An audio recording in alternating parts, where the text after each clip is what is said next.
네, 오늘 39페이지 시작할까요? 39페이지 챕터 세 번째 챕터 폐기물의 성상 및 분석에 대한 내용이에요. 자, 마찬가지로 지난 시간에 저희가 공정시험 기준에 해당하는 용출시험에 대해서 설명을 잠깐 드렸었죠. 그래서 용출실험을 하는 이유가 지정 폐기물인지 일반 폐기물인지 우리가 구분을 하고 생활 폐기물인지 유해성에 따라서 구분을 하기 위해서 용출실험을 한다라고 했고, 그 용출실험 파트는 원래는 공정시험 기준 파트에 들어간다라고 했어요. 오늘 배우시는 폐기물 시료의 채취, 시료 채취의 파트도 마찬가지로 공정시험 기준 파트에 들어가 있는 항목인데요. 일단 39페이지의 첫 번째로 보시면 폐기물 시료 채취라고 되어 있고요. 첫 번째로 일반적인 요령이라고 되어 있어요. 그래서 시료는 일반적으로 폐기물이 생성되는, 보통 보면 우리가 폐기물이 생성되는 공정이 다르잖아요. 그쵸? 그 공정마다 다 채취를 해야 된다라는 거예요. 그래서 단위 공정별로 구분해서 채취를 해야 된다라는 거 체크해 놓으시고, 두 번째, 폐기물을 우리가 이제 이 폐기물을 왜 채취를 해요? 폐기물을 분석을 해야 될 거 아니에요. 그쵸? 그래서 얘네가 가연 성분이 많으냐 아니면 비가연 성분, 즉 불연성 성분이 많으냐 이런 것들에 따라서 나중에 처리를 하거나 처리할 수 있는 방법 같은 것들이 달라질 수 있기 때문에 폐기물을 우리가 분석을 해야 되는데, 분석하려면 폐기물을 갖고 와야 되잖아요. 그쵸? 그러니까 첫 번째로는 폐기물이 나오는 공정별로 채취를 해야 되고, 두 번째로는 폐기물을 잘 혼합을 해야 돼요. 만약에 내가 쓰레기통에서 쓰레기 딱 잡았는데 종이 쪽만 이렇게 잡았다라고 하면 그 성상을 대표할 수가 없으니까, 두 번째로 보시면 폐기물을 잘 혼합하여야 하며, 만약에 불가능하다라고 하면 전체 성질을 대표할 수 있도록 서로 다른 곳에서 채취를 해야 돼요.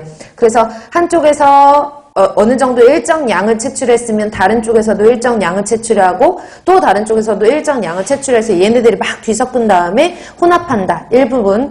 그 다음에 다만 서로 다른 종류의 폐기물이 혼재되어 있다고 판단될 경우에는 혼재된 폐기물의 성분별로 시료를 채취할 수 있다라고 되어 있어요. 그래서 각각을 채취할 수 있다라는 거고요. 그리고 폐기물을 시료를 채취를 할 때는 비가 올 때는 어때야 돼요? 피해야 되겠죠. 그래서 강우시에는, 왜냐하면 비가 올 때 우리가 폐기물 시료를 채취를 해버리면은 비 때문에 수분의 함수율이 달라질 거 아니에요. 그러니까 강우시에는 피해야 된다라는 것도 참고적으로 알아두시고, 그래서 일반적인 요령은 어려운 건 없어요. 그 다음에 두 번째로는 성상에 따른 시료 채취 방법이라고 되어 있어요. 그래서 어제 우리가 고형물의 함량에 따라서 함수율에 따라서 고상인지 반고상인지 액상인지를 구분을 했어요. 기억하시나요?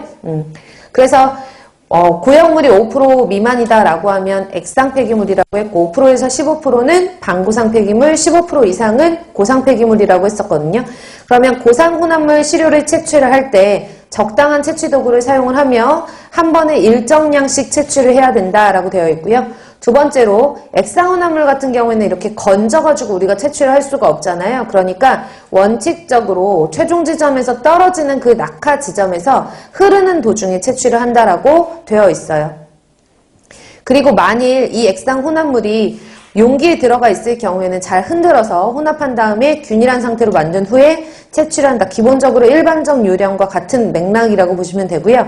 세 번째로는 콘크리트 고형화물 시료를 채취를 한다라고 되어 있는데, 콘크리트 고형화물이 소형인 경우에 고상혼합물의 시료 채취 방법에 따르고, 대형의 고형화물이 있고 그 다음에 분쇄가 어려울 경우에는 5군데에서 채취를 한 다음에 그걸 다 부순 다음에 100g씩 균일한 양을 다 혼합을 해요. 그러면 500g 정도가 되겠죠? 이런 식으로 혼합을 해서 시료를 채취를 하기도 하고요.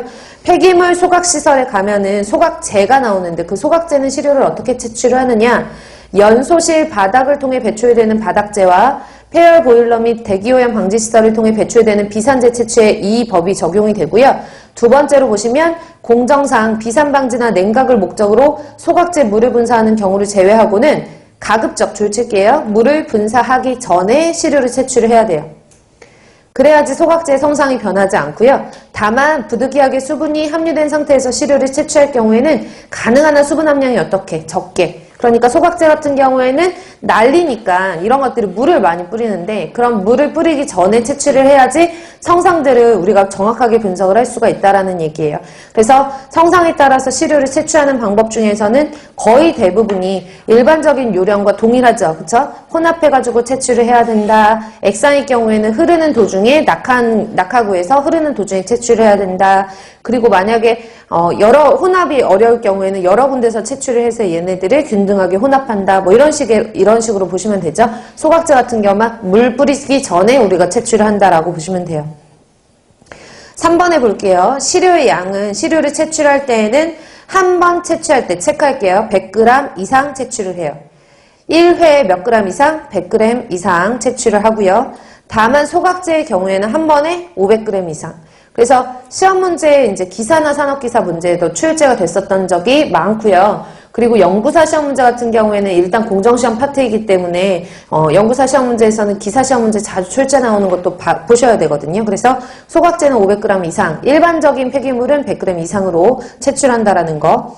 그 다음에 분석 시료 수라고 되어 있는데요. 각 분석 시료의 대표성을 확보를 위해서 현장 시료의 수는 다음 표에 따른다라고 되어 있고 같은 종류 폐기물이 계속 배출되는 경우에는 쌓여져 있는 폐기물의 양에 관계없이 표에 따라서 하루에 배출되는 양의 현장 시료를 채취를 할 수 있다라고 되어 있어요. 그래서 뒷장에 넘겨보시면 마찬가지로 여기 나와 있는 표도 기사 단골 문제예요. 그래서 기사나 산업기사에서는 자주 출제되는데 구급 공무원 시험에서는 최근 한 10년 동안은 출제된 적은 없어요. 그래도 혹시나 환경부라든지 아니면 연구사 시험 보시는 분들은 암기를 해놓으시는 게 좋겠고요. 그러면 여기 나와 있는 표가 의미하는 바가 무엇이냐 하면 첫 번째로 나오는 제목을 보시면 대상 폐기물의 양이라고 되어 있어요. 폐기물이 쌓여져 있는데 폐기물이 얼만큼이지? 라고 봤더니 1톤이 넘지 않아요. 1톤까지예요.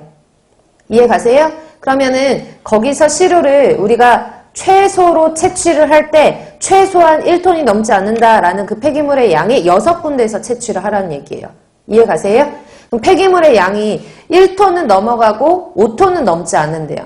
그러니까 4.99톤까지 봤을 때 5톤이 넘지 않는다라고 하면 우리가 조금 그 폐기물의 양이 더 많을 거 아니에요. 부피도 많고. 그러니까 더 많은 폐기물의 성상들이 섞여져 있을 가능성이 크죠? 그런 경우에는 시료를 최소한 몇 군데에서 10군데에서 채취를 해야 된다라는 시료의 최소 수를 말하는 거예요. 이해 가시나요? 그래서 이건 어쩔 수 없이 이제 암기를 하실 분들은 정확하게 암기를 표 그대로 암기를 하셔야 돼요. 그래서 외우실 때는 앞에 있는 숫자 외우지 마시고 1, 5, 30, 100 이런 식으로 뒷자만 외우시면 돼요. 1, 5, 30, 100